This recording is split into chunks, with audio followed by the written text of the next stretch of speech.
Hello and welcome to the World Soccer Talk podcast, your weekly dose of talking about watching soccer on TV, online and apps. Coming up on episode 44, we discuss Fox's coverage plans for World Cup 2018, also whether NBC Sports Gold can bounce back after last weekend's major outage, our verdicts about Facebook Live soccer coverage, and lots of streaming news. Plus, we have a ton of letters from you, the listeners, in our mailbag section.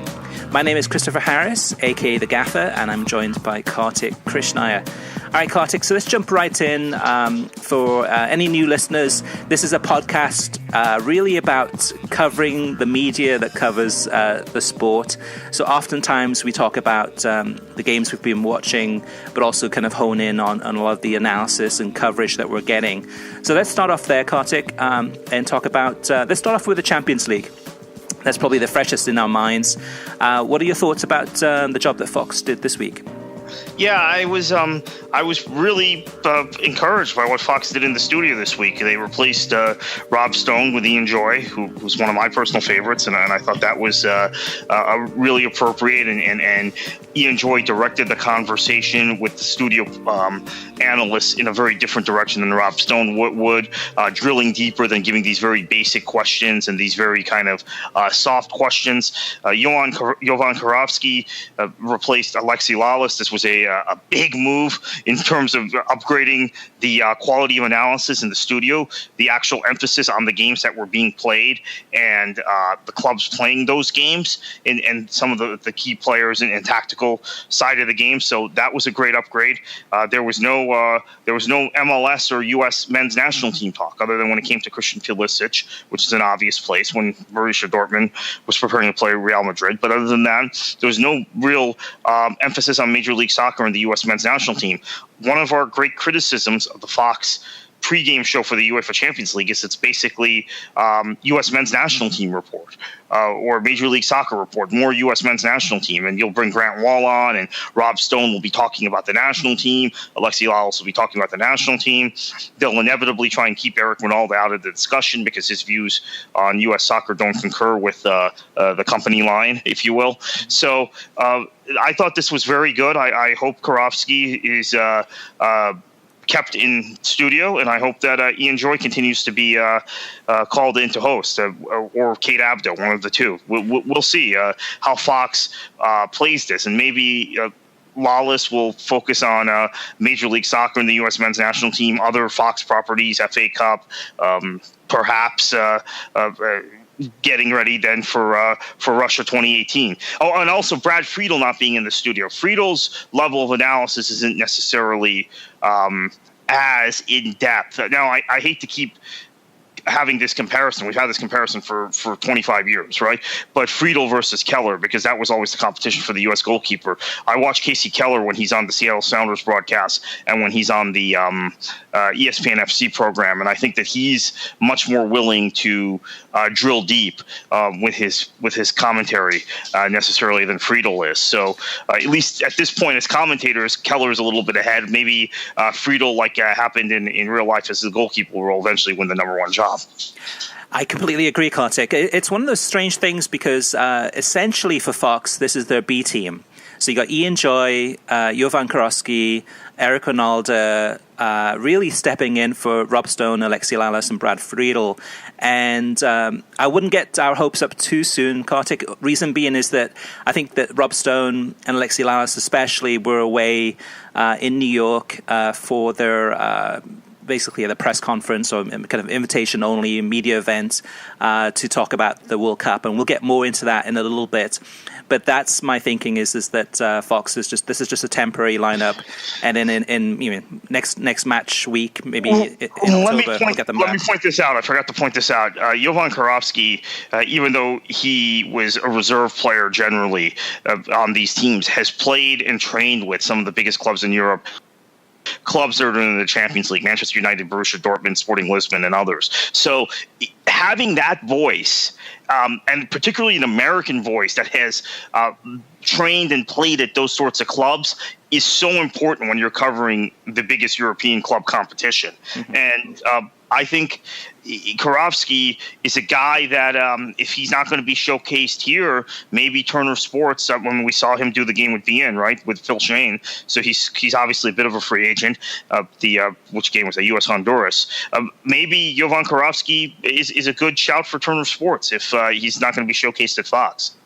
Yeah, it looks like he's still going to be at Fox, though. I think it's one of those things that in the kind of the totem pole, I mean, he's up there, but he's not as high as Alexei Lalas in Fox's minds, which is a shame, too, because, I mean, to me, his understanding of the game, even his co-commentary has been good, too, and we'll get into that a little bit with the Bundesliga.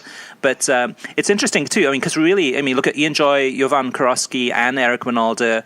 All three of them are Americans, and all three of them played in the Bundesliga. Right. So it's perfect timing in terms of Bayern Munich being a big topic this week, and also having played in Europe. I mean, so for having three Americans on the set to intelligent, thought-provoking, in terms of their analysis, and having them talking about the UEFA Champions League, I just thought that the way that the show pre-game this week worked out was it flowed more naturally, instead of having Grant Wall coming in for like 10 minutes talking about something that had completely nothing to do with the UEFA Champions League.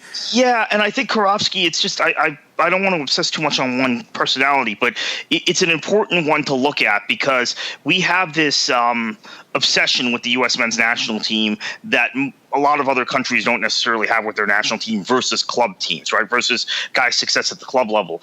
And Karofsky was a guy that we always thought about as our next big thing on the national team. He never really panned out, even though he has something like 60 caps. But he's a guy that's played at big clubs, came through Manchester United with Giggs and Giggs, Scholes, the Neville brothers, that same Nicky Butt, that same era, and played in the Premier League for a while also with Palace and with Brum.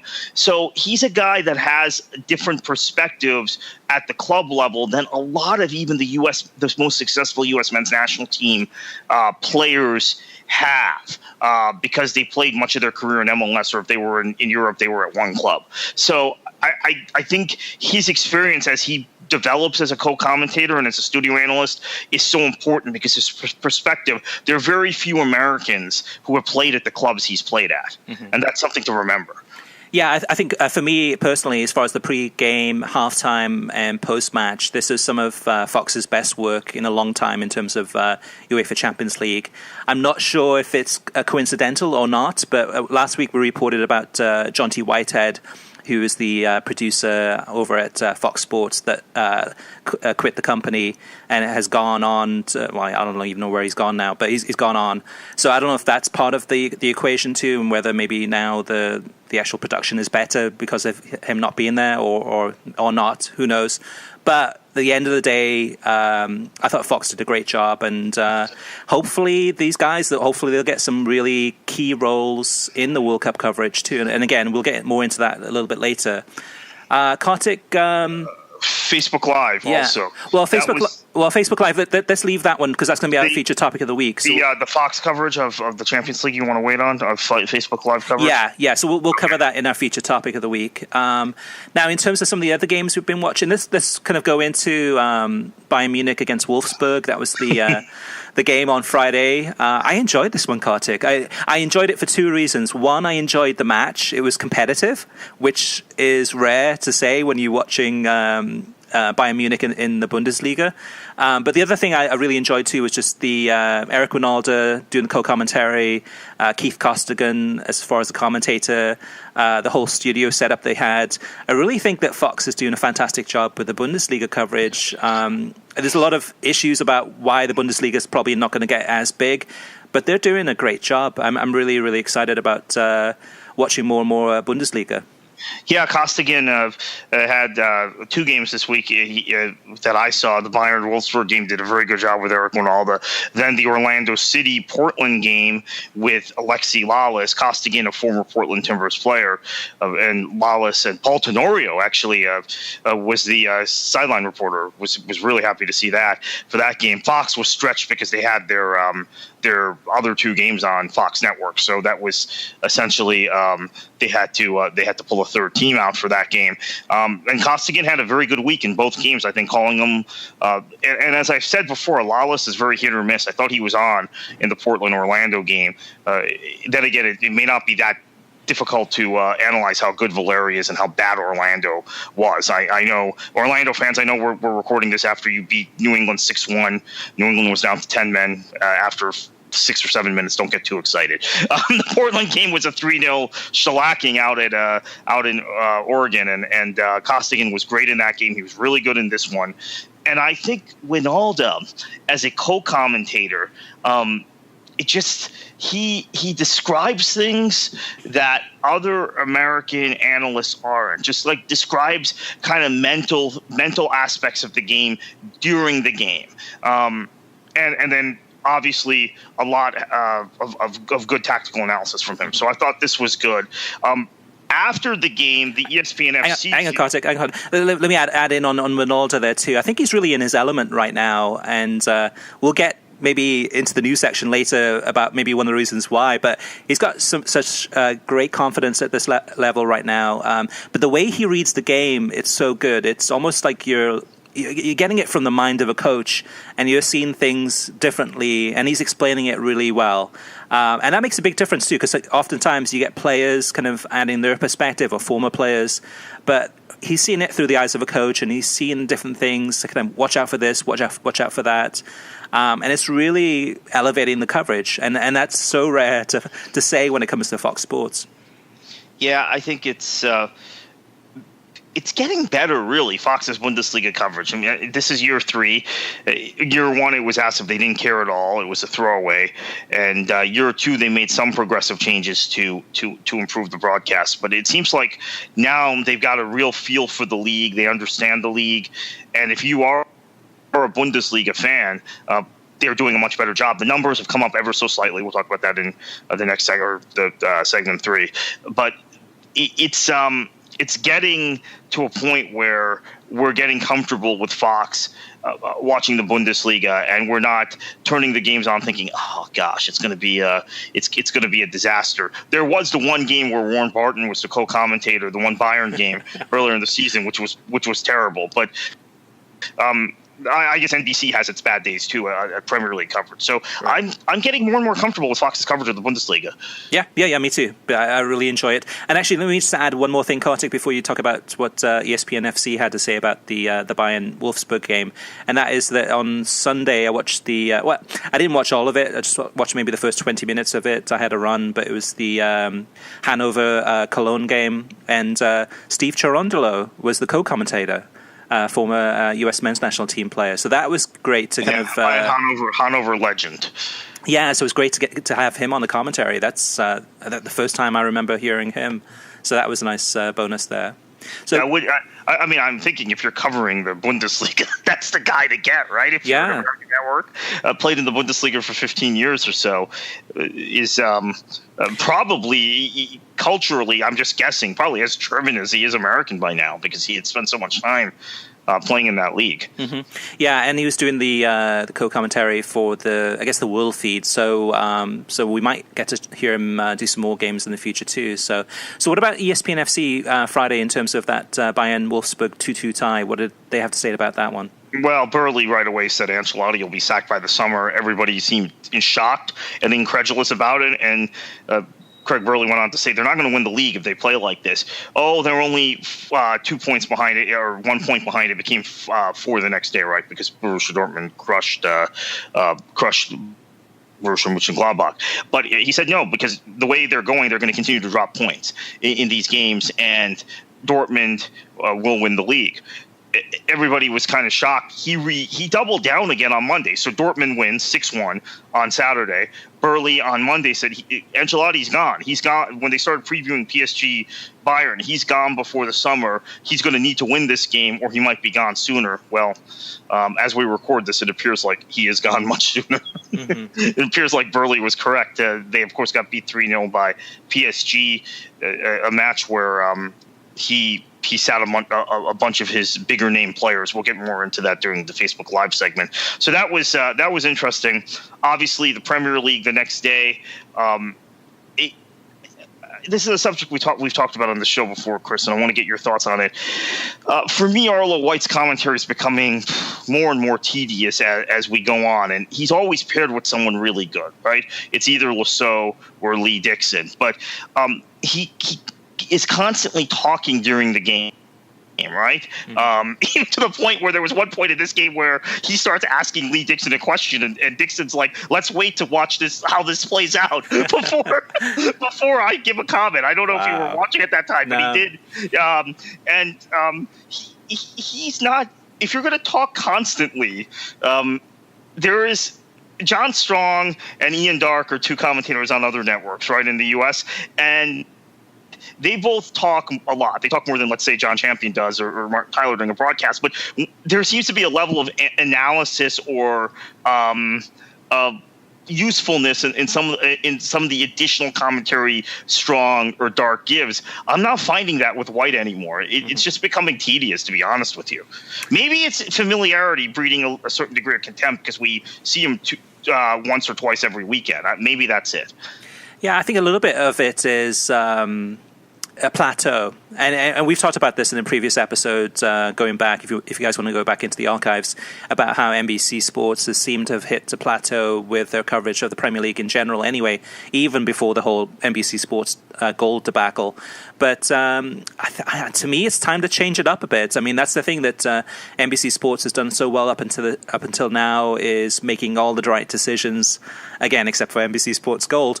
But in this case, I think it's time to change things up a little bit. And I wonder if they're starting to think about, spreading the wealth a little bit and having maybe Arlo, instead of doing 3 games a weekend, having him do 1, bring somebody else in to do kind of commentary.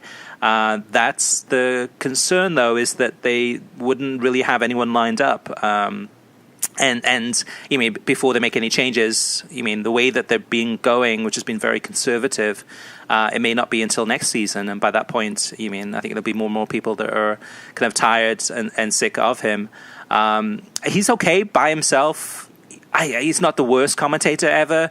No, I'm not saying that. No, but I'm making the obvious comparison as the top commentator for a network, comparing him to John Strong and Ian Darke, who are the top commentators at the other 2 big networks. I guess the best word I could describe it as is stale. And stale sometimes, and not to say that it's a bad thing, it's just too predictable, and we know what we're going to get. And there's a lot of people that like him. There's a lot of people that don't. And you know what you're going to get with Arlo White. So for good or for bad. For me, Kartik, it's 2 of my 4 kids are in AYSO. So AYSO has started up, and so this past Saturday for me with the Premier League, I didn't get a chance to watch many games because of being at the fields for the games there. I did come back to try to watch Swansea against Watford on NBC Sports Gold. And I had no idea what was going on, so I came back in, joined it mid game, and then looked on social media, and so social media was blowing up. Again, we'll get more into that in our news segment, but the one thing I did learn though too, which is a question that came up on the worldsoccertalk.com website, is if you go into NBC Sports Gold and you want to watch one of the games mid game. Can you go ahead and say, okay, start from the beginning or go live? And there's no choice. It takes you right into live. So I was going in hoping I'd be able to go back to minute 0. That's almost pointless in some ways, because I think part of the reason you get these on-demand services. Yeah. Well, like with Sling TV, for example, if you go into a live broadcast, you can go ahead and start from the beginning or go live. and with NBC Sports Gold you can't. And I found out the hard way because I have to tell you, actually, even on DirecTV, if you turn on a Premier League game at 11:15 Eastern time, it'll give you the option to rewind to start this game from the beginning. Now, the only problem is on DirecTV, if you started from the beginning, you can't fast forward through it. Okay. Huh. But at least you have that option. At least you have that option, do have that option, and you know what you're getting. So I'm stunned they don't have so I'm stunned they don't have that option. Yeah, so NBC Sports Gold, I went in and I was hoping to go back to the 0, and I went in at minute 52 with Swansea losing 1-0, and actually probably was a good thing because I heard that the first half was Swansea was horrible and the second half was much better. So I watched the last 38 minutes of the game, and it was pretty entertaining. Not the result I wanted, but it is what it is. Kartik, so what else did you watch this past weekend? So the NBC Sports Gold fiasco took up a lot of my time on Saturday. We'll get to that in the next segment. The Manchester City Palace game was the 10 o'clock Eastern time kickoff on NBCSN. That was kind of a ho-hum kick around. Switched to CNBC. Chelsea at Stoke, same thing. Yeah. I think the one thing we have to take away from this, though, is that everybody's talking about the Manchester teams and maybe Spurs form away from home, away from Wembley, although Wembley continues to be a big problem for them. But Chelsea is right there, going to the Britannia or whatever the stadium's called now, Bet365, and putting that kind of performance on. Then midweek going to the new Vicente Calderón. I'm sorry, I don't know the name of the new stadium, but to the new stadium for Atleti and winning with that Batshuayi goal late. That they're still at a really high level.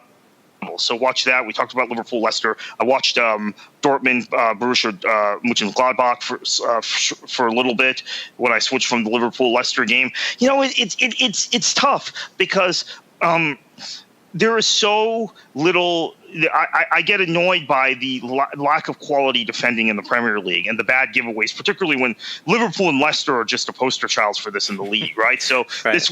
This was possibly, even though there was a lot of scoring and it was exciting end-to-end stuff, as Arlo White building up the accolades for the league would say, you can't take your eyes off of it. I think that was his line. At the same time, it was because both teams were giving the ball away and both back lines are terrible. So I switched to the Dortmund Borussia Mönchengladbach game, and it's every Dortmund game this season has been 4 or 5-0. Now they finally conceded in this game towards the end, but it's funny because last year Dortmund was the team in Europe that was probably playing just like these Premier League teams, giving up goals, losing games 4-3 under Thomas Tuchel, and under Peter Bosz this season, a former Ajax manager. They've come in and solidified their defense.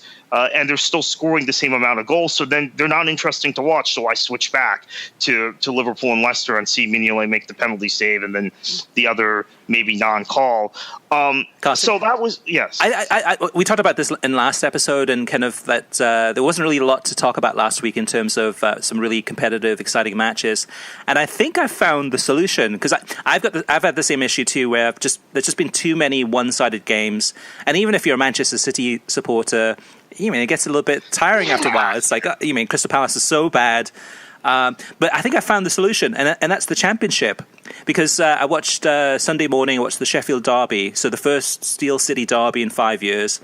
I watched Sheffield Wednesday against Sheffield United, and I was blown away. It was really entertaining, very competitive, back and forth, end-to-end action. A different type of football, too. It's not your predictable kind of tiki-taka. There were some long balls. There was some. It was physical, really entertaining first half, and I think I might start trying to watch more of the Championship. I do try to when I get a chance, but oftentimes it's on at the same time as other games. And unfortunately, with ESPN3, and the same thing with Sling Orange, there's no way to actually record those games. So that's the challenge I have. But yeah, I was really excited by this one. And to me, this is one of the most exciting competitive matches, two-sided matches I've seen from this past week from watching football. Right, and I ended up watching Cardiff and Leeds midweek, which was once I was watching that at the same time as Champions League. With multiple screens going, and that was an exciting game. Yeah. So the other thing I wanted to point out from the weekend was that NBC, we've criticized them a lot recently, but it seems like their Monday pregame show is always worth watching. Yeah. So it was West Brom Arsenal this week. Liam McHugh was hosting, no Rebecca Lowe, but they always bring in the co-commentators for the commentator and co-commentators for the Monday games. The Premier League commentators. This was Gareth Barry's record-breaking game. I'm a big fan of his, not just from his time at Man City, but even before that at Villa. And then you've got the Steve Bauer segment where Liam McHugh brings Steve Bauer in from the BBC studios, and there's the BBC Sport affixed behind him. So I guess that legitimizes it in a way, right? But he gives a lot of inside information that you don't necessarily get during the weekend on NBC. So it almost serves in a way as a weekend wrap-up show because what's happened the last few weeks, and hopefully scheduling considerations will loosen for NBC. What's happened the last 2 weeks, I want to say, maybe 3 weeks, is that Goal Zone has been bumped. The Goal Zone after the games on Saturday has been bumped to NBCSports.com. And they haven't been able to show it live on SN or on NBC over the air. So it seems like you're missing that piece of weekend wrap-up or Saturday wrap-up that you would get normally. And then there's the match of the day. They do tape that, and I watch that, but that's highlight heavy, right? There's less analysis in it. So the Monday pregame show, and I think I mentioned this toward the end of last season as well, is becoming a real kind of valuable hidden gem in NBC's Premier League portfolio. Yeah, I agree. I also enjoyed the pre-match conversation with Martin Tyler and Danny Higginbotham. Yeah. That was good. The other thing I really enjoyed too, and I thought was really good coverage, was pre-game where they were able to show the picture of inside West Brom's dressing room, changing room, of the photo, the sign that they had that was set up. And it had, I think, 5 key points, which was kind of Tony Pulis's mantra as far as don't let the players in behind you. Start, the first half, hard, fast tempo, those types of things. I thought that was really enlightening. But here's the thing again: the ESPN FC versus NBC contrast on Arsenal. I mean, I hate to keep bringing this up, but so you watch NBC SN after the game, and they're genuinely complimentary. Hey, Arsenal, they got the business done. They won the game. Lacazette, etc. You turn to ESPN FC, and you'd think Arsenal would have lost. I mean, Burley and his slop were talking about how West Brom were all over them early, and how there should have been a penalty, and who was it for West Brom should have just gone down? I can't remember. Jay Rodriguez, it should have been a penalty. And again, Arsenal isn't impressive, and they're not going to finish in the top 4. So, again, it was 6 weeks ago or 8 weeks ago on this show, we had the whole conversation about the narrative from those two networks. For whatever reason, NBC's trying to give Arsenal a fair shot or build them up, and ESPN's pundits on that ESPN FC have just completely written them off and take any chance they can to take shots at them, even when they win. Yeah, which is true. It's fair points because, I mean, based on the result of that game, it did not match up with the performance on the pitch. And it could have easily been West Brom could have been 2-0 ahead at half-time. Right, so, I didn't disagree with Burley or just interesting analysis. It's just, but it's almost like they have their talking points prepared when Arsenal plays. Right, which again, it depends which kind of pair of glasses are you watching this game with. If it's rose-tinted or not. But and I see ESPN FC's side of things definitely, but it's not just Arsenal though. You've seen it with other teams too. Where kind of Man United last season in terms of some of their performances were so poor, but they ended up getting the results, and the results didn't match up with the performances.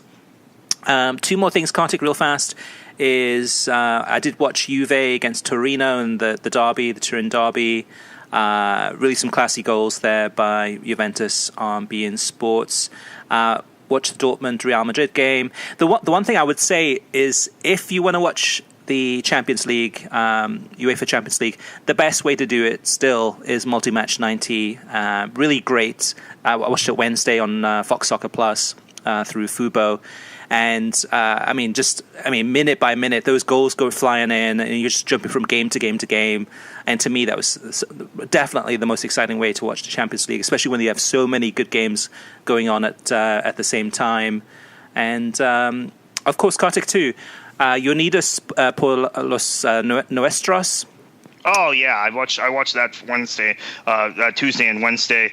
That was fantastic. Well done. Maybe too many voices crowded in the commentary booth, but they had to get everybody in. I don't want to start naming names because I'll forget someone ultimately, but I thought Kev Egan was tremendous. I thought Herculez Gomez was tremendous. I thought Seb Salazar. Everybody involved in it did. Mark Rogandino did such a fantastic job, and it was for a good cause. It was for Mexico, Puerto Rico, Florida, Texas, relief from natural disasters. I like seeing Liga MX in English. Yeah. I hope they show more games. Yeah. I mean, it was cool. I got to watch 4 games in 2 nights. That's the league. Yeah, and that's the thing for listeners who may not be familiar with it. So Unidos Por Los Nuestros, United Together, was a collaboration between all the major sports networks, well, most of the major sports networks in the United States, Univision, Fox Sports, ESPN, beIN Sports, Azteca America, Fusion, and there might be 1 or 2 I'm forgetting about. But they all worked together to broadcast Liga MX games on Tuesday and Wednesday. And in addition to that, too, they had a whole bunch of fundraisers going, discussion shows, and all focused on trying to raise money for the American Red Cross in order to help all these people that have been impacted by these natural disasters. For Liga MX, or MX, Kartik, it was incredible because I'm really kind of regretful, but I didn't get to see any of these matches just because it was a really busy week for me in the evening times. But I will say that for Liga MX, some of these games they were broadcast on 10 networks at the same time. Yeah. So not only, it's kind of unintended consequences, but I think Liga MX, I'm sure, got a big boost from this one in terms of viewership and also in terms of just people kind of finding and watching the games. And I also have to say that there was extensive on ESPN News. I'm not sure about on FS2 or on Univision or beIN. I think beIN did show it, actually. There were extensive pregame shows trying to raise money for the American Red Cross, but they had the ability to show all the Champions League highlights, right? Because this was the wonderful thing about all these networks working together. There were no restrictions on highlights. There were no restrictions on who they could show, because ultimately you pool the resources of all these networks and you have rights to everything other than the Premier League, right? But ESPN has the highlights rights to the Premier League. So they were able to present. Now, I didn't watch the lead-in show on Wednesday, I have to admit, although I do have it on tape. Tuesday, I watched the lead-in show, which was 2 hours on ESPN, and they had highlights of all the Champions League games. Mariano Trujillo from Fox, he was on there as well, and it was really, really well done. I mean, it was one of those things which I enjoyed, but the problem is it's a one-off, right? You kind of wish this was happening all the time. Herculez Gomez, just tremendous. I mean, he's become a jack of all trades, whether it's being in the studio, whether it's analyzing Europe, whether it's analyzing MLS, whether it's being in the booth for Liga MX game. He just whichever language, English, Spanish. He's really emerging as a top talent, and one that unfortunately, we talked about this before, unfortunately for Fox, they let get away. Yeah, and you had Phil Shane commentate his very first Liga MX game. It was so cool to see Univision, ESPN, Fox, and beIN Sports talent. Thomas Rongen was involved. Great to see Ray Hudson. Yeah, and to see them all together. I mean, they did all this at Univision Studios in Miami, but to see them all together on the same set, working together for a good cause.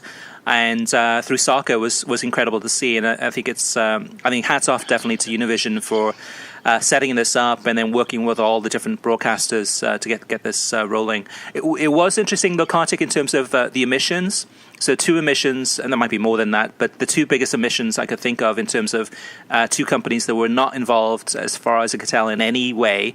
One is Gold TV, which I'm wondering just in terms of just talent, maybe that they're so small these days that maybe they're kind of so small and kind of not even involved. And the second thing was Telemundo. Well, yeah, I mean, I was thinking about Cantor the whole time. I mean, Nico Cantor was on, but his father obviously would have been just tremendous, and he's in Miami. So, yeah, and the NBC networks didn't participate for whatever reason. Yeah, so I think probably maybe competition in terms of NBC Universo and Telemundo Deportes against Univision. It would have been good to have Andres Cantor also because, as I mentioned on a previous show during Irma, he had to leave Miami and was in Connecticut with Rebecca Lowe in studio for Premier League coverage because obviously they couldn't broadcast out of Miami that weekend. Everything down here was shut down and being hit by a hurricane. So it would have been good to have him because he actually has a story related to one of the storms, one of the disasters, where what he had to do to keep broadcasting. Mm-hmm. All right, Kartik, let's move on to the next segment of the show, and that's TV streaming news. And to start with, some major news. Yeah, Fox has unveiled they're terming unprecedented coverage plans for the 2018 World Cup in Russia. So I think the big talking point from this is the number of games that are going to be available over the air. That's absolutely tremendous. After ESPN and ABC had de-emphasized that part of the broadcast the last couple World Cups, and it's just a general trend. ESPN Sports or ABC and ESPN, the Disney networks, have been throwing more and more stuff on cable, including the BCS title game the last few years, as everyone knows. So that's the way they're thinking about distribution, whereas Fox is thinking about distribution in a very different way, it seems. Approximately half the games are going to be over the air, which is just a stunning number. I mean, hats off to Fox. I don't know how it's going to work, how many shows they're going to have to preempt, although let's keep this in mind. And it's been 25 years, really, since 20 or 25 years since the Fox network was built out, 25 years or so, the early 90s. But they still do not have the level of programming and the kind of built-in programming that they can't preempt that the NBCs, ABCs, and CBSs have. Mm-hmm. They're very much the fourth network. So that's probably good in this case because they can show as much as they can on the network. Whereas when you're dealing with ABC or you're dealing with NBC, as we've seen with the Premier League, there are often times that there's programming that you just can't shove out of the way to show things over the air. So I think that this is a positive thing. The other thing, Kartik, is just in terms of the timing of these games. So with it being in Russia, most of the games are going to kick off each day at 7 a.m. Eastern, 10 a.m. Eastern, and 1 p.m. Eastern. Yeah. So the timing of those are probably better in terms of just trying to, whatever programming is being shown at those times. Right. They don't have a Good Morning America or Today type show. That's another thing I'm talking about, the weakness of Fox's programming lineup. They don't have the built-out. Fox has had a built-out primetime lineup for 25 years, but they've never had the daytime strength or the weekend strength that the other three major networks have. Exactly. Anything else in terms of Fox's news you want to share? I mean, I thought that the Eric Shanks comment about the U.S. If they didn't make the World Cup, I know it was a joke that would be like $200 million flushed down the toilet. There are so many people that are going to watch this World Cup for the other national teams and Mexico, who's already qualified, and they know Mexico because they're pushing that angle. Yes, it would be a bad deal for them if the U.S. didn't qualify. Would it be $200 million down the drain? Maybe not. Maybe 100 or 150 million down the drain, but not quite 200. So I found that an interesting comment. Because they're still very much thinking about the U.S. Yeah, the feeling I got, Kartik, was that Fox is holding back a little bit because of the U.S. Not having clinched qualification yet for the World Cup. And if the US had already qualified, perhaps maybe Fox was going to be ready to share more or get really more excited about everything that's happening for next summer. So I think we're almost like in limbo land. Once we know for sure that the US can make it, then perhaps Fox will reveal more information. I was a little bit disappointed in terms of the lack of excitement coming from this news. I mean, it is major news to have, 33 games or more going to be shown on over-the-air Fox television. That's incredible. Approximately 350 hours worth of coverage coming from Russia through Fox. That's an incredible number 2. Having the main set that they're going to use is a 2-story set in the middle of Red Square in Moscow. That'll be interesting. And that's also interesting because, I mean, we know that the Confederations Cup was an opportunity for them to kind of scout sites, right? Yeah. But I found the thing that was stunning is that they had, I thought, a really good vista in St. Petersburg, but now they're going to Red Square, which is going to be so much cooler. But that they did that at the Confederations Cup. It seemed to work, but that they were, in the meantime, still scouting for a better site and got it. That is good work by Fox. Yeah, I was surprised that they didn't mention the commentators or announcers. They're going to be at the World Cup. Supposedly, they're about 90% of the way making the decisions. Landon Donovan will be one of the stars of Fox's broadcast team, and of course John Strong, with whom I'm sure will be calling the World Cup final. But it looks like they're going for an all-American approach. Mark Followill is going to be added alongside Glenn Davis, John Strong, and I'm sure others too. But it's a very American method. Glenn Davis is going to call games, or Glenn Davis is going to call games. analyze? Okay, call games. Yeah. So there's like 90% of the way of the decisions have been made about the commentators, but they haven't announced the full lineup yet. So maybe there's a 10% where they're trying to figure out whether to bring in some talent from overseas. Well, I would hope they would stick with Ian Wright and with Goose Hiddink. I think both had good Confederations Cups. Yeah. As far as Lothar Matthäus, they don't need him, but the other two are fine. Yeah, Ian Wright will be there for sure. So he's going to be there. Gus Hiddink, I'm not sure, and Lothar Matthäus, hopefully not. But we'll have to wait and see.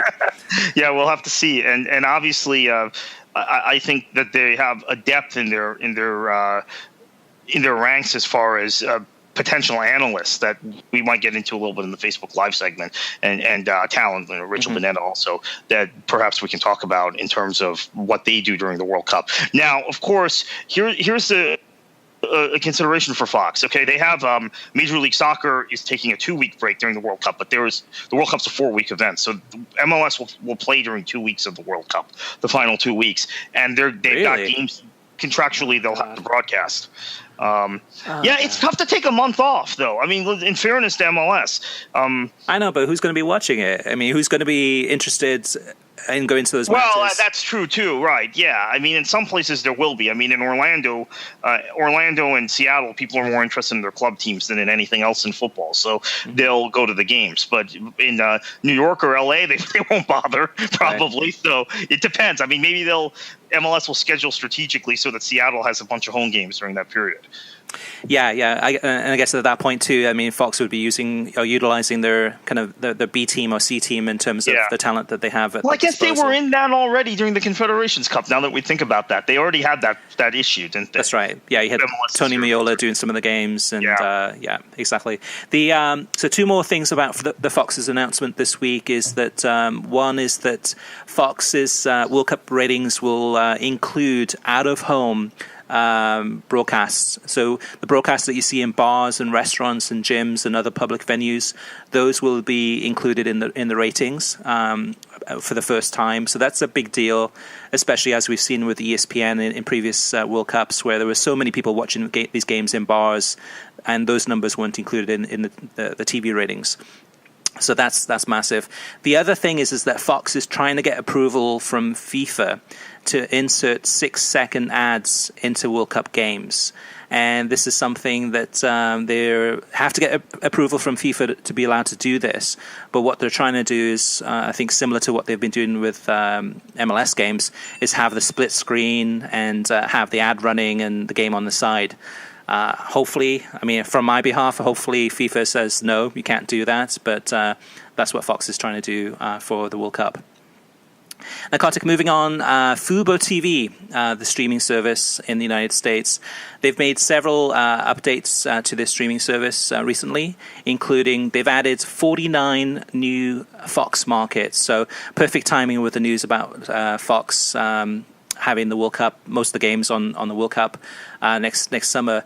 So they've added 49 local over-the-air Fox markets to Fubo, so which includes actually my area here in Southern Florida. I'm actually now able to watch my local Fox affiliate live and on demand through Fubo. It brings the coverage of Fox over the air to about 59% of all local Fox affiliates available nationwide. Second thing is that they've increased the DVR capacity, so now it's up to 30 hours of programming, and you can save those programs for an unlimited amount of time. In the past, I think it was about 3 days that you could have the recording saved for, but now you can keep it for forever if you want to. They've also added a additional $9.99 a month plan for increased cloud DVR capacity, and that's for up to 500 hours. So if you're the type of person that likes to record everything, they have that as an added feature if you want to go and do that. They're also going to be increasing the price per month for Fubo TV. So right now, if you sign up for month 1 and month 2, it's $19.99 a month. And then in the third month and subsequent months, it's $34.99 a month. They're going to be increasing that $34.99 a month to $39.99 a month for new customers. So if you're a current subscriber, you get grandfathered in with that rate that you're paying now. So anyway, so if you're contemplating trying Fubo, now's the time to go ahead and try and sign up for a free trial. And then that way, if you do like the service and you do sign up, then you'll be grandfathered in under the $34.99 per month plan. And I believe that change is going to happen this weekend, October 1st. So go ahead and sign up for that free trial. Fantastic. As previously referenced, this past weekend, we had a major crash of NBC Sports Gold coverage of the Premier League, and I was getting messaged at 10:01 and 10:02 Eastern time about this from some of our listeners, some of you out there listening, and Twitter followers. And I was cautious and decided to wait about 15 minutes before talking about it on Twitter, because I thought, okay, maybe they'll fix it, maybe just these people are having problems. But it seemed to be a massive system-wide issue with login, with the platform crashing, with too much traffic, with errors on the platform. The big thing was Manchester United was playing against Southampton. First Manchester United game they've had on the platform. Now we've seen every time there's a big team, Spurs when they played Burnley, Liverpool when they played Burnley also, and now United and Southampton, there was some problem with NBC Sports Gold. This was unprecedented though. It was crashing on people. People couldn't log in, and they hadn't gotten the word out that they were streaming Goal Rush on NBCSports.com. So finally, the word got put out by partly by us, by World Soccer Talk and by myself, that they were doing that, NBC. So people went to Goal Rush, but guess what? There was no audio. And that didn't get fixed till about the 82nd minute. So just all in all, a disaster for NBC Sports Gold. Now, I think there were people who logged in the second half of NBC Sports Gold, those 10 a.m. Eastern Time kickoffs, who got into their games because the traffic had dropped down again and the platform was working properly. But if you tried to log in during the first half between about 10 a.m. Eastern and 10:40 or 10:45 a.m. Eastern, generally you didn't get in, and if you got in, you got an error message. And if you got in and were lucky enough not to get an error message, the system crashed on you within a minute or two. Yeah, it was, for lack of a better word, it was a shit show. And it's one of those things, actually most of those NBC Sports Gold games got moved to NBCSports.com and available for free through there, just because people weren't able to watch them through NBC Sports Gold. One of my sources revealed to me that the reason for the issue was really was NBC Sports had outsourced, I guess, the actual authentication. So when you log in as an NBC Sports Gold customer and you pay to subscribe, that part of the puzzle NBC Sports had outsourced to a different company, and that was the issue that was causing everything to crash. Was the I guess the number of people which they should have expected this, but the number of people, especially Manchester United fans, trying to log in, and they were just having issues once they logged in, just having that, having it not available, and error messages and all sorts of different things. So NBC Sports did make a comment, and we posted that on the WorldSoccerTalk.com website this week, that they're looking into it and they're working on it. And this particular weekend coming up, on Saturday, there's 4 games on NBC Sports Gold. None of them feature massive Premier League teams, no offense. But hopefully behind the scenes, that'll give us some more time to figure out the issue and either bring in that technology in-house rather than outsourcing it, or work with a partner more closely to actually fix this issue so it doesn't happen again. Because at the end of the day, Kartik, it could end up being that if this keeps on happening and they keep on issuing refunds or credits, that by the end of the season that this service would have been free anyway, with all the credits we'd be receiving. So hopefully they get the act together, because my fear, Kartik, is that this is a big warning sign for Turner Sports for next season, where 50% or more of the Champions League games and all of the Europa League games, except for one, the final, is going to be streamed online to soccer fans nationwide. So if you do have a Manchester United against Barcelona game, will they be able to handle that type of traffic and that type of sign-ups, which a lot of it is last minute? That's my concern. So hopefully Turner Sports is watching this closely and getting their technology act together to make sure that this doesn't happen for them.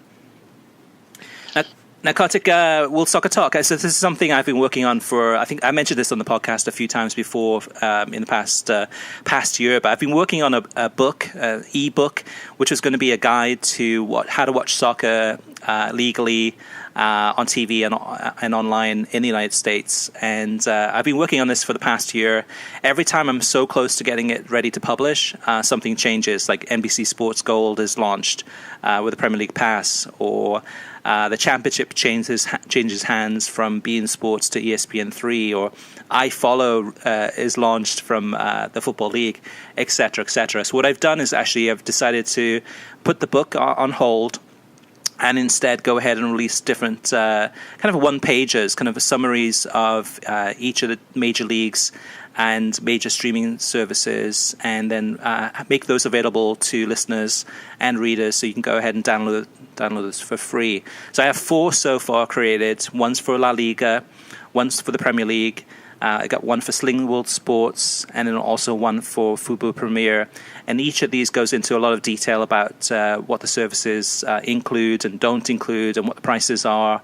It's a lot of research actually involved. So go ahead and, if you're interested, go to WorldSoccerTalk.com, and on the homepage there'll be an article that talks about the free downloads, and go ahead and download those, and then you'll get those through email. Fantastic. Yeah, that's useful for all our listeners, so I would take advantage of that if I were you. The Guardian this past week reported Eric Winalda has an interest in running for USSF president. This is actually something I've known about for a long time, so I wasn't as stunned as everybody else was. But this is a person in Winalda. If you watch him on Fox Sports, you know he has very different opinions about the structure of U.S. soccer and the success of Major League Soccer versus and coached in the NASL, coached in the second division, versus the company men, as I've called them. Maybe that's too nasty a term. Maybe that's a over the top term. But there's a clear contrast between Ronaldo's point of view as a co-commentator and former U.S. men's national team player and someone who's coached in the system versus the other former U.S. men's national team players who are on television and have coached in the U.S. system. So it would be a stern challenge for Sunil Gulati if he's able to run for president. Now, there are other challengers out there, Paul Lapointe, among others, who's the commissioner of the UPSL in the Northeast region. There is a situation where Sunil Gulati was unopposed the first several times he was elected president, the first 3 times he was elected president of U.S. Soccer.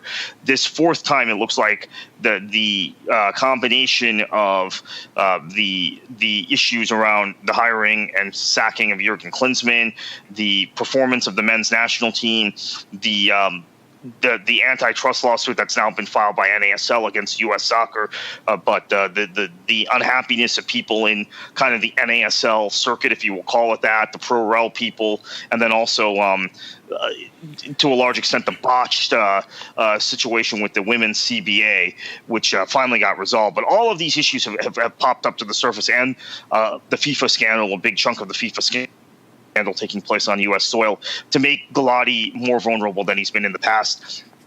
Eric Winalda, I would encourage people to read that Guardian article. Just do a Google search for it. It ran about last Friday or last Thursday, talking about his vision for U.S. soccer if he were to make this race. And it certainly would be very interesting if he ran.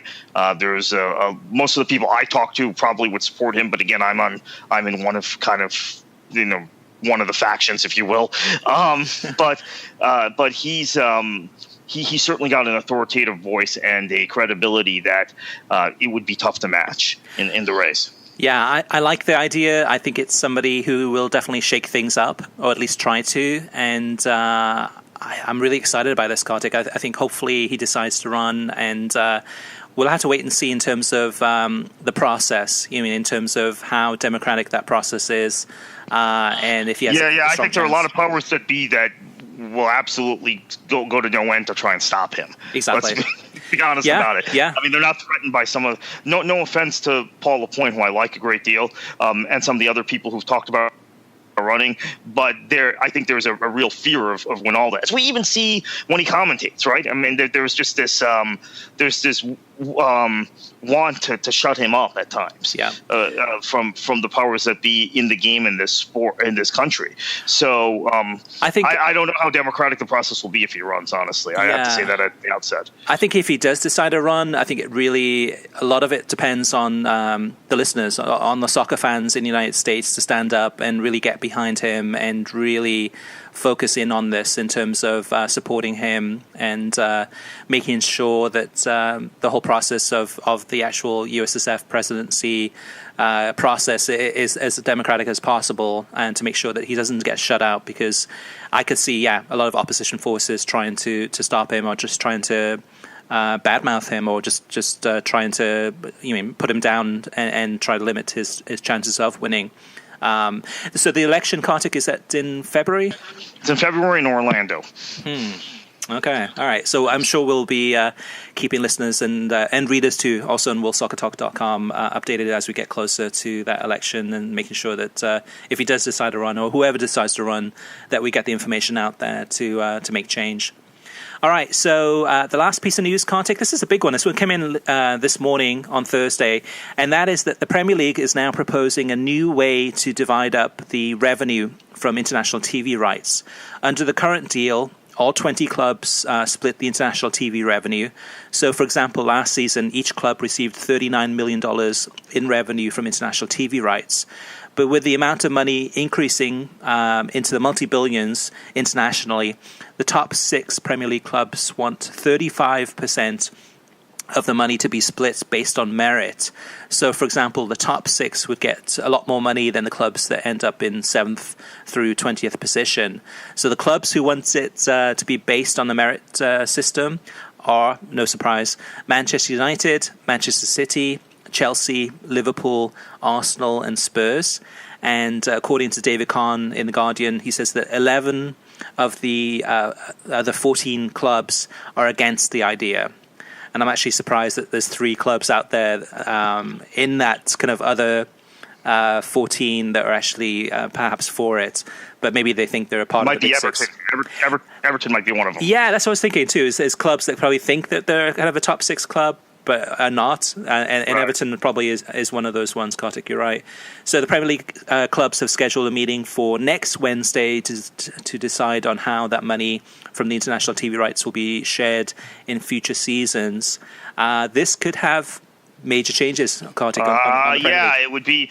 Look, I think what we're finding with English football, I mean, there are a lot of pro-rel advocates in this country, and I'm a pro-rel person as well, but who completely misinterpret what's gone on in England and think that it's some sort of meritorious system, and that it's equitable. This would be yet another step, if this were passed, away from the kind of equitable promise that the Premier League had when it split off in 92 and 93. And David Kahn, I think he comes from one perspective, but a lot of the things he's written through the years that I used to poo-poo have actually come to pass, unfortunately. And that's why I get into these fights with pro-rel advocates all the time on Twitter saying, hey, I want pro-rel. I completely agree, but I think you have to have some degree of control and revenue splitting, whether it's pre-92 England or it's the way MLS splits revenue and caps expenses. If you don't have that, then there are certain teams that are going to dominate, and eventually they're going to dominate in the boardroom as well, and it's going to be like Europe, where just a few teams are winning titles in every league every year. This would be, I think, a terrible thing if this happened. But I'm not holding out much hope, because it seems like there have been progressive steps by the Premier League toward favoring that Sky Six, as the Swiss Ramble termed them several years ago, which was based on television. Everything is going in that direction. Yeah, plus, I mean, you look at Leicester. I mean, Leicester perhaps couldn't happen if this change does happen, where Leicester gets... it wouldn't happen. Right. A lot less of the money, and the top six get even more money, and it kind of pushes out the Leicesters and reduces the chances of ever kind of winning the league. So, I think so much of the success of those top teams, the ability of a Manchester City or a Chelsea to compete with Barcelona and Real Madrid and Bayern, because let's be honest, who are they to really be able to compete with those clubs in terms of the overall European landscape, is because the Premier League is so strong from top to bottom, and there is a inability to share revenue, which has elevated the league to such a point where there are people who want to play in that league, even if they feel like, well, I may not win a European Cup if I go to Manchester City. Now, if you're beginning to pull that off, maybe short term, you've got more money to spend and you're able to compete with Real Madrid and Barcelona. But long term, it turns the Premier League into La Liga. It turns the Premier League into the Bundesliga, into Liga without the competition, right? Mm-hmm. Or even Serie A. I mean, I think Serie A now this year might be a year we're seeing a comeback to more balance in that league. But there hasn't been much balance in that league recently either. So the way TV revenue has been split, I stress this over and over again. I'm sorry I'm taking a lot of time on this point, Chris, but the way TV revenue has been split is the only reason why the Premier League is more competitive than those other leagues in Europe. And if you keep going in this direction, you end up with a league where there are huge gaps. We already saw a 15-point gap between 7th and 8th last season in the league, which to me was pretty ominous. Now, maybe this year it'll be more competitive, but I'm concerned about the league, which is why I want reform in U.S. soccer, but I don't want us to automatically copy the English model. Because there are things like this that I think this will eventually happen, Chris. I'm not holding out much hope that it'll be stopped, whether it happens next Wednesday or it happens 2 years from now. And I think the league is just getting further and further away from the majority of fans in that country, and their ability of their clubs to really compete. Yeah, it's one of those things that, I mean, from the Sky 6, I can understand their perspective. They're saying that from the international TV rights side of things, I mean, USA is a big part of that, is that the majority of viewers tuning in and getting excited about the Premier League are fans of the Sky 6. Right. But at the same time, I mean, to make the league more competitive and keep it as competitive as it is, except for Crystal Palace, sorry Palace fans, I mean, you really kind of have to try to share that wealth as much as possible, so that it is competitive week in, week out, as opposed to other leagues. You mean like La Liga as one example, where it really is just it's probably just two teams, but sometimes usually three teams out of 20 that are going to go for the title. At least with the Premier League, you could say 6 or 7 of those teams have a good chance of actually winning it. All right, Kartik, let's move on to TV ratings for this past weekend. And a big number out of MLS. We talked about this last episode. We're not surprised. 1.35 million for Sporting KC, LA Galaxy, and Atlanta Montreal on Fox this past Sunday with the double headers with the NFL. And the way that this worked was that some cities that get Fox got the Sporting KC LA Galaxy game, and then some cities got the Atlanta Montreal game, depending on where you are in the country and what NFL games were going on. So if you were to split it down the middle, which we don't know what those numbers are yet, but roughly about 665,000 viewers per game. So definitely some good numbers there, Kartik. And it was just a crapshoot. I mean, I don't follow the NFL, so I had no idea how what markets were getting what. And unfortunately, my market got the Sporting KC LA Galaxy game. I was all psyched to watch Atlanta. I'm generally getting psyched to watch a lot of Atlanta recently, and unfortunately wasn't able to on my local channel here. Yeah, I should have told you. Actually, Fox Sports Go had both of them. So no matter where you lived in the country, you could still see both of the games or either of the games. So you could have, even if your local Fox affiliate wasn't showing it, you could still go through Fox Sports Go. Yeah, I wish I'd watched that. I mean, Atlanta is, a lot of people like to knock Major League Soccer. I do as well, obviously, but a lot on this show. But Atlanta, if you watch Atlanta United, you might think MLS is one of the top leagues in the world. I mean, they are that fun to watch, quite frankly, right now. Absolutely. And then some of the other numbers we got from this past weekend, 811,000 people tuned in to watch that Leicester-Liverpool game on NBC and Universo. We had 355,000 for Manchester City against Crystal Palace on NBCSN and Universo. I won't go through all of them, but we'll have all of them at worldsoccertalk.com. Girona against Barcelona was 355,000 on beIN Sports and beIN Sports en Español, and 454,000 for Brighton against Newcastle on NBCSN and Telemundo. That's a big number for a Brighton-Newcastle game. I think about 155,000 was from Telemundo on that one alone. And then Alaves against Real Madrid, 286,000 on beIN Sports and beIN Sports en Español. Also, Kartik, US Open Cup final, 274,000. A decent number there for ESPN2. Yeah, they had the Atlanta Galaxy game on before, which had 212,000. Now, consider this. There were 212,000 people to watch an Atlanta-LA Galaxy game that started at 7 p.m. Eastern on ESPN2 on a Wednesday night. And there were only 110,000, or if you combine the Deportes number, 133,000 for Portland-Orlando, 8 p.m. Eastern time, prime time on a Sunday night on FS1. Mm-hmm. I think the point has to be made that Major League Soccer, I know it hurts attendance, and that these Wednesday games that we've had the last 2 weeks have actually hurt Atlanta United's average, because they've only had 40,000 only had 40,000 at those games, whereas they're getting 60 or 70,000 on the weekend. MLS has got to. We've talked about this over and over again. I see more and more data points that point to me that they just got to pick a night a week and show a national game that week, and have the occasional Sunday games still, but shift Sunday to Thursday or shift Sunday to Wednesday. Yeah, I still don't think that's the problem, though, Kartik. I don't think that's going to fix things. Yes, it could help, but it's not the reason that people are not watching. Oh, no. There's a lot more to it, but I think it will improve things.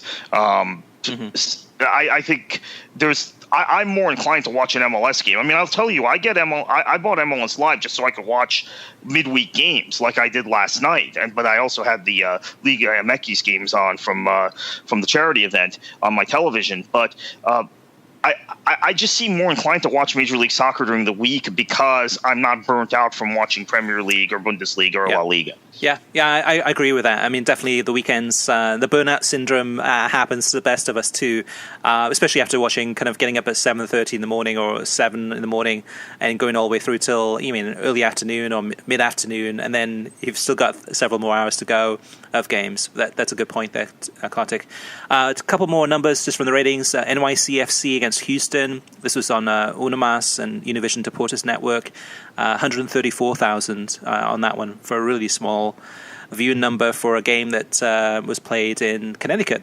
But supposedly the game itself was actually pretty exciting. Yeah, I watched this game, a little bit of it, and I enjoyed it. I checked it out, I will admit, just for the venue.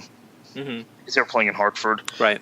And it's unfortunate that this is where NYCFC is. We always felt like they would be with the Yankees situation. So getting a stadium is important. In the meantime, Patrick Vieira is doing the best job he can. They have the second best record in the league, and without really kind of a home stadium. So you got to give them a lot of credit.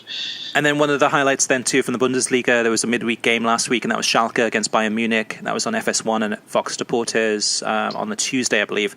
That one had 107,000 viewers, which again for the Bundesliga, anything over 100,000 is a big gain. And that was during the day. So yeah. That was during the day on a weekday.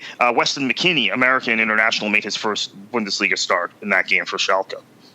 Absolutely. All right, let's move on to listener mailbag. The first one is from Wollinek. Sorry, I've got your name pronounced wrong. But must be John Wollinek, the former Red Bull player. Hey, you never know. So this was on Twitter. He says that in response to your last episode, the past couple of cycles of U.S. youth players has been weak, to be generous. To be a feeder league, you need product to export. The fact that we missed major youth tournaments and the Olympics recently showed the lack of talent that was coming out of America, not just MLS. Also missing out limits exposure to scouts. Look at the overall pool of 23 to 29-year-old Americans. How many would you choose over current 23 to 29-year-olds around the world? It is true that MLS does not make developing Americans a priority, nor should they. Responsibility is to the investors. Make as much money as possible for the crafts, etc. Keeping players here increases roster stability and reduces risk of replacing solid players with a flop. As you said, American sports owners are quite risk adverse. MLS develops talent to keep costs lower. Kartik, what do you say to that? I agree with him, particularly about the point about scouting. So we saw after the 2007 Youth World Cup or Under 20 World Cup, where the U.S. made a big run, that Josie Altidore went to Villarreal. Danny Sotelo went to a club in Italy. I'm blanking out on the club now. Brescia, I think it was. Sal Zizzo got signed by Hanover. None of them really made it at those clubs, but it wasn't their playing Major League Soccer or at their colleges that got them those looks. It was the Under 20 World Cup. Now, fast forward 10 years, Eric Palmer Brown is having a hard time getting playing time in Major League Soccer. But he was so good at the Under 20 World Cup, in the estimation of some scouts this summer, that he got signed by Manchester City. He signed a pre-contract with Manchester City. Yeah, absolutely. If you're not in those tournaments, it limits the ability of European clubs to scout you and pick you up. I think in a lot of cases, they're more interested in how you do in those tournaments. Actually, I have to say the same thing for Miazga. Miazga, I think, got signed by Chelsea more off of the play in the U20 World Cup in 2015 than his play in MLS, although he, to me, was one of the best defenders in MLS, a league that is kind of deficient defensively. But I think he probably got that contract more out of U.S. youth national team performances than out of the World Cup and out of MLS, and he got to Chelsea. And now Palmer Brown is signing with Man City. So they're big clubs who will take chances on Americans if they see them in those youth competitions. And when you don't qualify for those youth competitions, that pipeline's cut off. I think Wolniak has hit it spot on. And it's, to be honest with you, it is not something I've thought about until he wrote this comment to us. And I thought about it the last few days. I was like, yeah, he's right. History bears it out. Next comment is from letter is from Random Black Rain on Twitter, and he says he went ahead and did some computations, and he said that since MLS the 2017 season has started, there have been 782 soccer games on national television. 80 of them have been on MLS. There were 305 million TV viewers of soccer in aggregate since the start of the MLS 2017 season. Only 20.5 million chose to watch MLS, which equals 6.7%. So definitely some numbers to kind of take into consideration in terms of. I mean, soccer is a big thing in the United States, but MLS is just a small portion of that. And sometimes I think MLS fans or clubs or owners kind of think that they are much bigger than that 6.7%. Next up is Soccer Dave 253 on Twitter, and he says, Kartik, how do you guys what do you guys think of Lifetime and how they're doing with the NWSL broadcasts?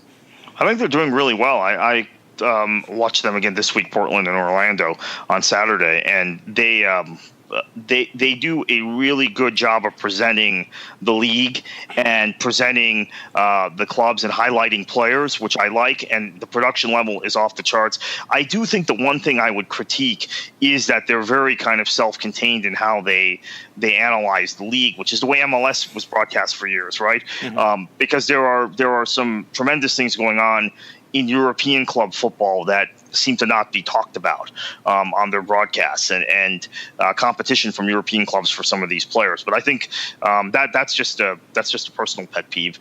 I think they're doing a fantastic job, and it's a great broadcast, great media partner for the league. And the TV numbers are still decent. Last weekend was Orlando Pride against Portland Thorns, and that was 82,000 on Lifetime. So those numbers are still pretty close to the 100,000 mark on a routine basis. Last but not least, Stephen Kirkpatrick on Twitter said the quality of the Forest Green Rovers against Swindon broadcast on ESPN3 last week was excellent. Interesting to see a 4th Division English broadcast be so much better than our 2nd Division broadcast in the United States. I think there's a lot USL Productions and those who broadcast NASL can probably learn from the way the championship, the Football League broadcasts are done. It's going to be interesting to see, as these matches are available on ESPN3. We've seen a smattering of League One and League Two games the last few weeks. If one or two of those clubs gains interest. Now, hardcore fans have subscribed to iFollow. I know some Pompey fans who've done that, for example. But if there is one or two League One or League Two clubs that catches the fancy of American fans and develops a following out of it. Yeah, and Forest Green Rovers could be one of those clubs. If you do want to learn more about Forest Green Rovers, The Guardian had a great piece. I think a lot of people will like, actually. Yeah. If they find out more about them. What they stand for. Yeah, and in the next few weeks, actually, there's going to be a few more games too from League One and League Two on ESPN3 and Sling Orange, and we've got the schedule at worldsoccertalk.com under the Championship TV schedule page. We've got I think Coventry's playing, and some of the League One and League Two clubs are going to be shown. So pretty cool. And then if you guys have any questions or feedback, or you want to send us any comments in terms of a question about streaming or watching soccer on television, we're here to answer those questions for you. You can reach us through email, which is web@worldsoccertalk.com, through Twitter at WSoccerTalk, apologies, and then through Facebook at facebook.com/worldsoccertalk. All right, Kartik, this is our feature topic of the week, and we want to talk about the verdict so far on Facebook Live soccer streams. So as of the recording of this podcast, Facebook Live has dived into soccer broadcasts. They've done some Liga MX games with the English broadcasts of those. And now they've done the UEFA Champions League games. So we've seen Manchester City against Feyenoord. We've got Manchester City against Shakhtar Donetsk. PSG against Celtic, PSG against Bayern Munich this week. What's been your overall thoughts about the quality of the streams and kind of pluses and minuses? And do you think this is something that could be part of the future of soccer broadcasting? Yeah, a couple of points here. One, it's not, and maybe it's because I'm Facebook illiterate. I for years have had trouble finding things on Facebook, which is why I like Twitter so much better, and I have 6 times as many Twitter followers as I do Facebook followers, and I have complained to people who are very Facebook driven, like my wife, about Facebook. Finding the games has been difficult. Once I find them, it's great. But you do a search for Manchester City versus Shakhtar the other day, and I'm getting somebody's thread on it, somebody's commentary, and then I put in Facebook Live, somebody doing a Facebook Live. I think it was Stuart Brennan, actually, from the Manchester Evening News, live from the game, before the game. I'm like, oh, no, I want the Fox broadcast. Finally get it. This happened the previous time, too, the Feyenoord game, but I was in the middle of hurricane recovery, so I wasn't as peeved about it at the time. I mean, I was just going to watch a little bit of that game. So the broadcast itself, Rachel Bonnetta did a good job as host. It wasn't like the last broadcast where she was trying to call the game.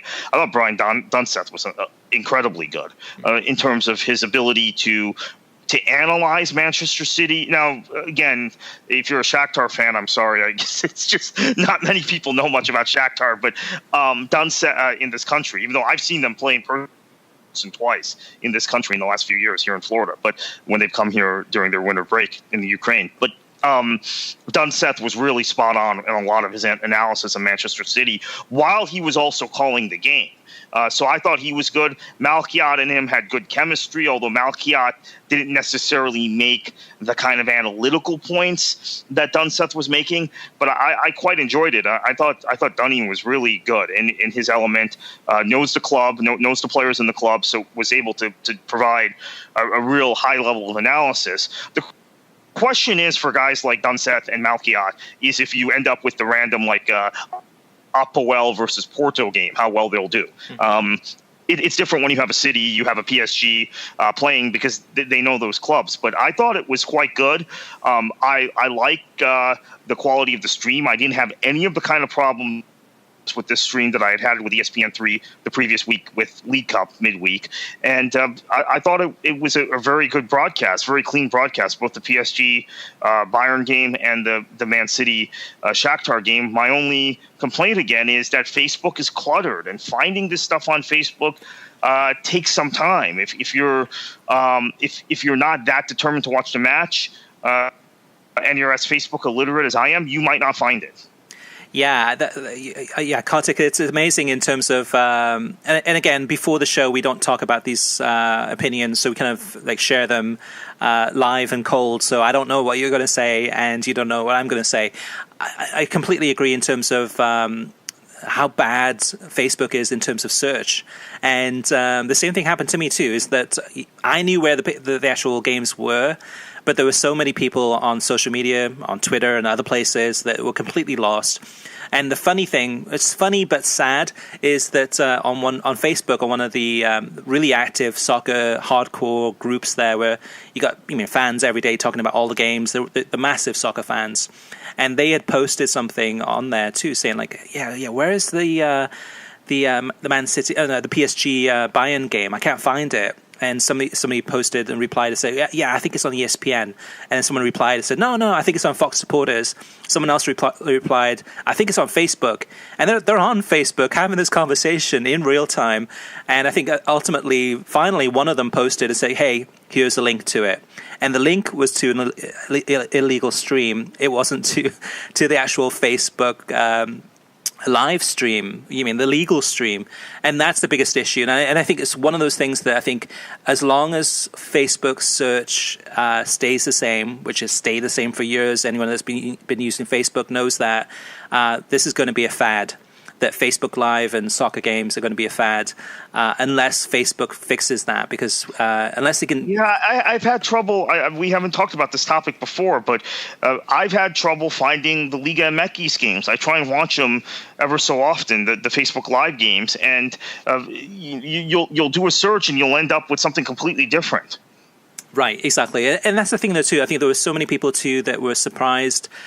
Fox didn't do a great job, I don't think, in terms of... yes, they said, okay, the game's on Facebook Live, but what does that mean to the average person on the street? Do they know where to find those games? Was there kind of a step-by-step, details on television or on the Fox Sports website that said, hey, here's actually how to find it? Because for you and I, Kartik, for me, I knew where they were to start off with, so it made it easier, but that's an issue. In terms of the commentary and the kind of the hosting, and I think they're doing a much better job. I think, like you said too, Rachel Bonnetta, Mario Melchiot, and Brian Dunseth have great chemistry together.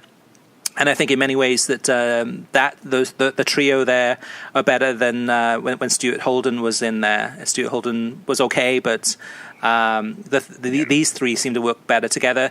I would say, though, to Kartik, that I would prefer, if at all possible, if they just focused on the pre-match, halftime, and post-match, and then for the actual commentary, just use the world feed, and you had the expert commentators kind of providing a commentary. To me, at least, from my perspective, that would have been much better. Now, in terms of the numbers, so I looked at the numbers and I wanted to write them down and see kind of how many people were actually watching these games. So for the Manchester City against Shakhtar game, which is on Tuesday on Facebook Live, the pre-game coverage, that topped about 3,100 viewers. And then I came back in at, I think, the beginning of halftime, and that was up to about 5,500 viewers. So not a lot of people watching the game. Probably not a lot of Shakhtar fans, to be honest, but still, the level of excitement and anticipation for the PSG Bayern Munich game, of course, was much higher, especially with the Neymar involved. And pre-match for this one, it topped 10,000 viewers. So more than double than what the Man City Shakhtar game got, even at its peak. And at the beginning of halftime for the PSG Bayern Munich, it was 45,000 viewers. And then at halftime, I mean, it looked like it was going to be PSG going all the way, which it ended up being that way too.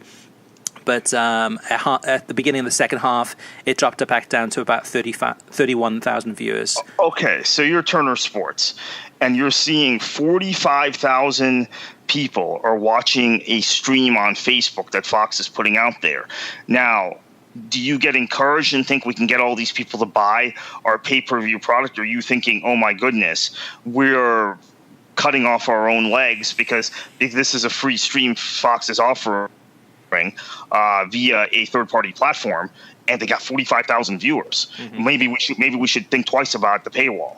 How do you think Turner views those numbers? Because I have to tell you, that number to me is enormous, considering it's Facebook Live, the 45,000. Yeah, that's madness. I thought it would be 5,000 or 10,000. Honestly, and that's free. I mean, so and also if that game was on television, which that to me would have been the biggest game yesterday to show, that might have got, say, 250,000 viewers.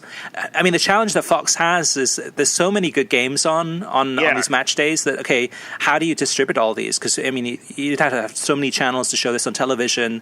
You have to put some of these online. This was a big one. This was a kind of on purpose, they went ahead and put this one on Facebook Live, hoping to get a big number. And, of course, it's an investment. They're looking at this saying, okay, well, let's put it on Facebook Live. We know it's going to be fewer than the TV side, but maybe 6 months from now, these numbers are now, 245,000 people are actually viewing it. I don't think so. I don't think it's going to get that high. But yeah, Turner's got to be thinking in terms of also, the illegal streaming part of it too, where people are just, okay, they can't find the game.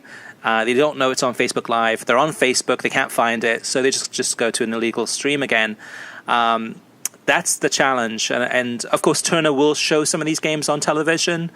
But still, I think Turner's probably, to me, that number's low, Kartik, 45,000 viewers. To you, it's big, but to me, it's low in terms of a game of this caliber available for free on Facebook, especially given Facebook's size. Not knowing where it is, I think factors into it. I mean, that's still a pretty big number. I mean, this is a daytime game, and there were other games on at the same time in the same competition that were on television. Chelsea was playing, Man United was playing, and there was Barcelona, right? Yeah. Yeah, and those games were all on television. And Celtic, and there's a lot of big games on. So I guess it depends which way you look at it.